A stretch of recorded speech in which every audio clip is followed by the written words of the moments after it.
Throughout my trumpet career, I've never been much of what you might call a gearhead.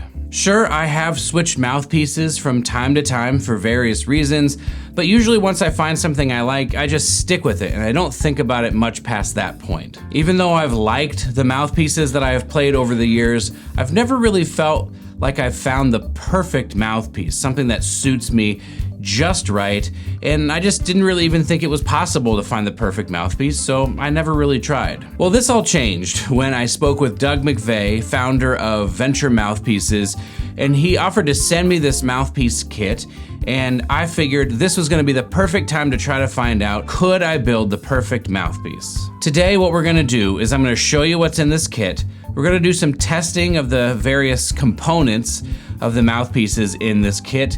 I'm gonna settle on some mouthpiece that I think is awesome, that I really like playing, and then we're gonna compare it to the mouthpiece that I currently play, which is a Toshi 1C Håkan Hardenberger model.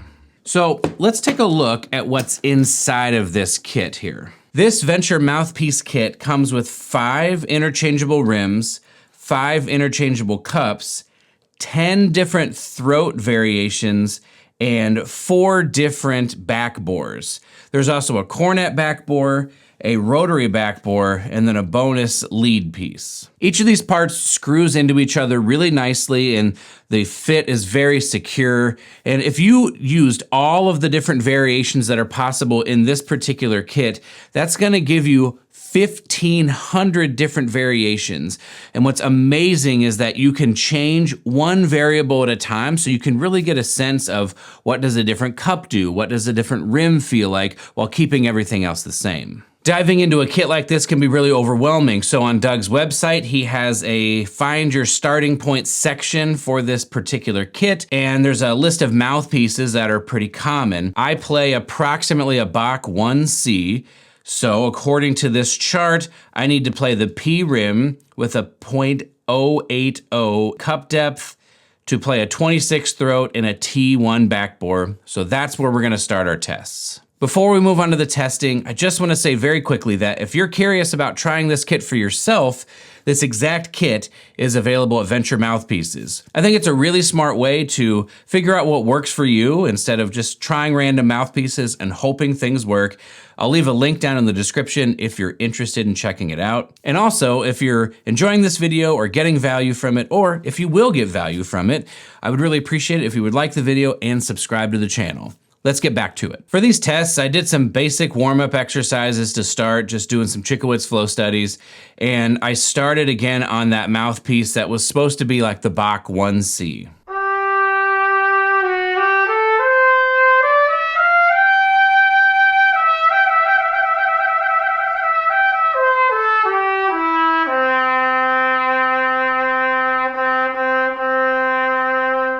This mouthpiece felt really good, and part of me almost wanted to just go with this first mouthpiece, but we're here to test. So what I first did was I tried all the different rims that were possible. The Q rim was really nice, but it felt a little bit smaller on my face, which was not what I was looking for.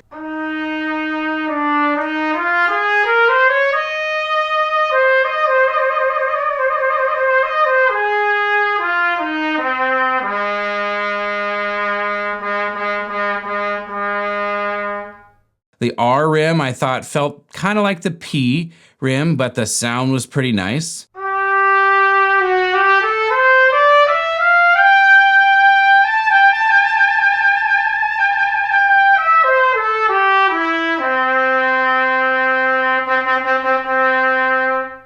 The S rim I ended up liking quite a bit.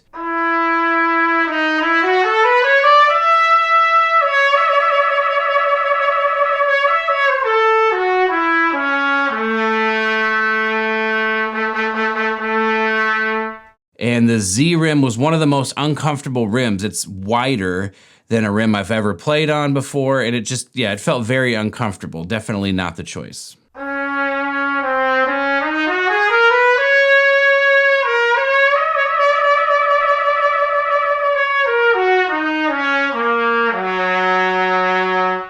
after these tests, I settled on the S rim as my choice that I would continue forward with. It felt the most comfortable and I liked the sound that was coming out of it. Next, I moved on to the cup depths, and I started again with the .080 sized cup.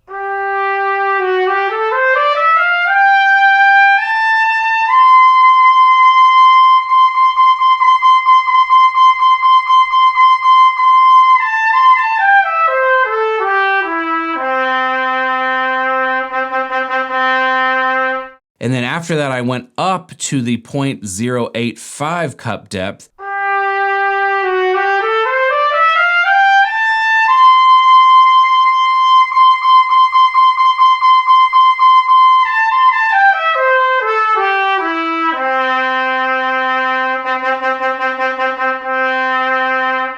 Which just felt too big. It felt like I was working too hard. So then I went down to the .075 cup depth.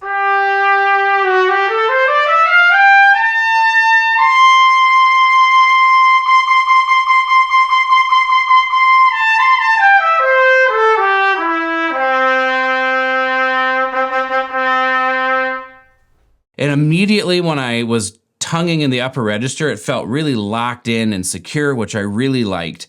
But to continue testing, I went to the .070 cup size.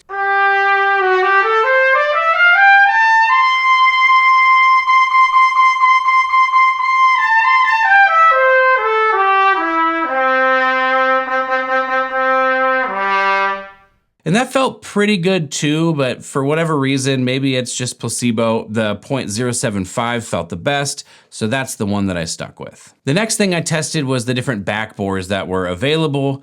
I don't really know much about backbores, and when you look online, it's got a bunch of numbers, which I'm sure explains something to somebody, but for me, I guess T0 is less open than T3. That's how I was thinking about it. So I started with T1.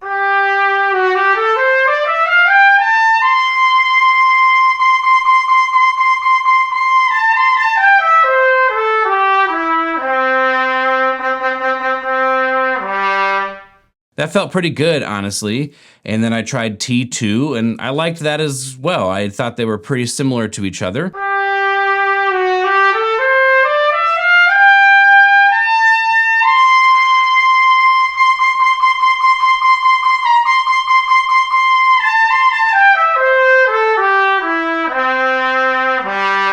T3, something about it did not feel quite right. Maybe it was too open, I'm not sure, but it didn't feel as good as T1 or T2.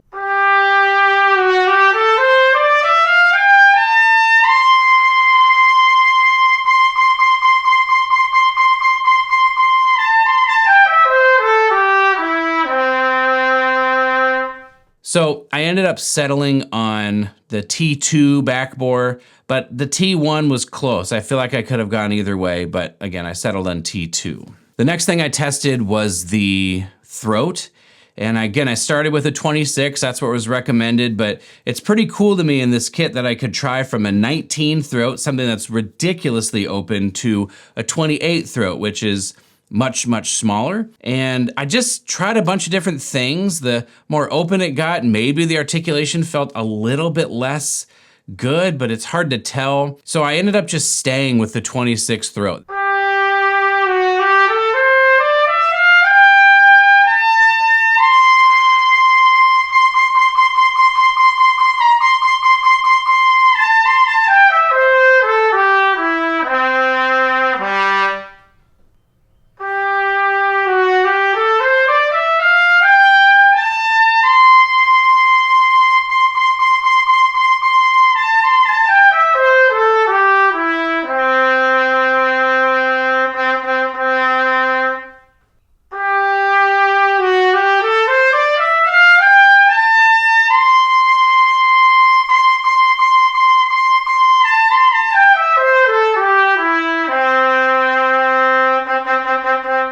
Towards the end of the testing, I did a 26 throat with this setup, and then I tried a 21 throat at the very end just to kind of see what would happen.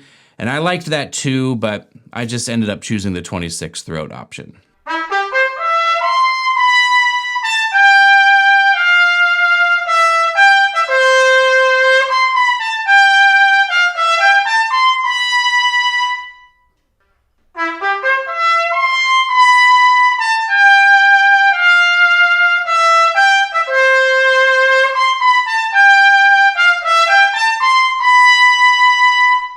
So, to recap, the mouthpiece that I ended up liking the best from these tests was the S rim, the .075 cup depth, the 26 throat, and the T2 backbore. What I liked about this mouthpiece is things felt very secure. The sound felt very present to me. It was kind of just right there immediately. The response was good. I liked the sparkle in the sound.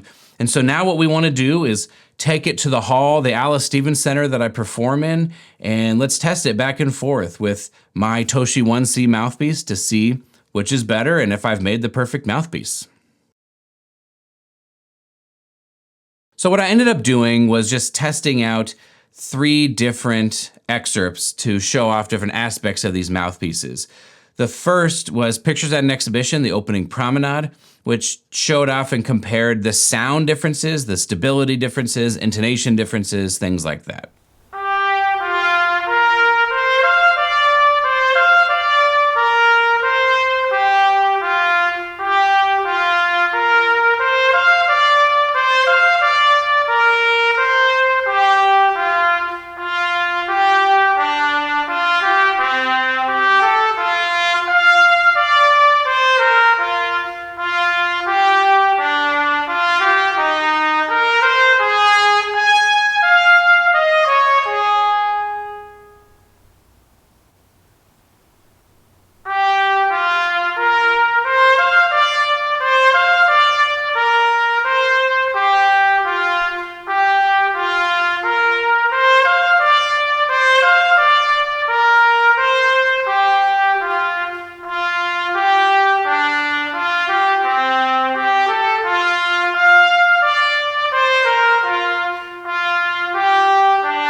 The next excerpt that I chose to do was the opening solo from the first movement of Ravel's Piano Concerto in G. I thought it was a great choice because it's short and it shows off articulation and lightness and all that kind of stuff, which is really important to have as an orchestral trumpet player.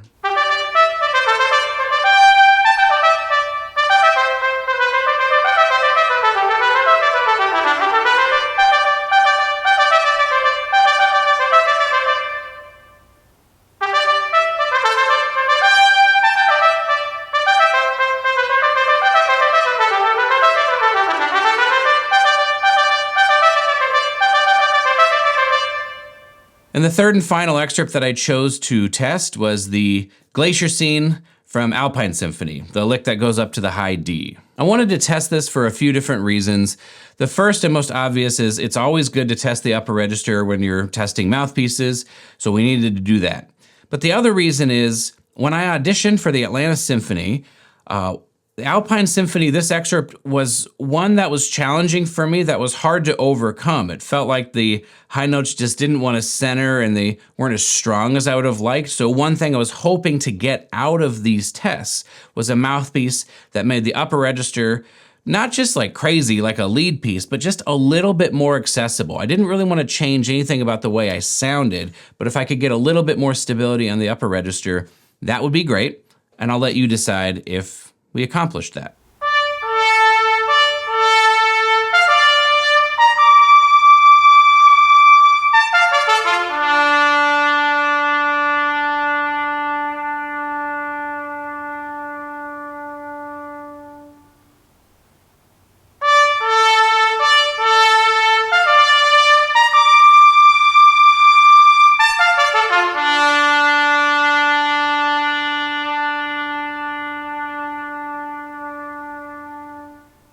So, after testing everything and comparing the results of those tests to my current setup, I can definitely say that this new mouthpiece is absolutely an improvement over my current setup. I felt that the sound was more present and it was clearer, and it just felt more stable overall to play, and things were just easier to produce, especially the upper register. Now, did I find the perfect mouthpiece for me?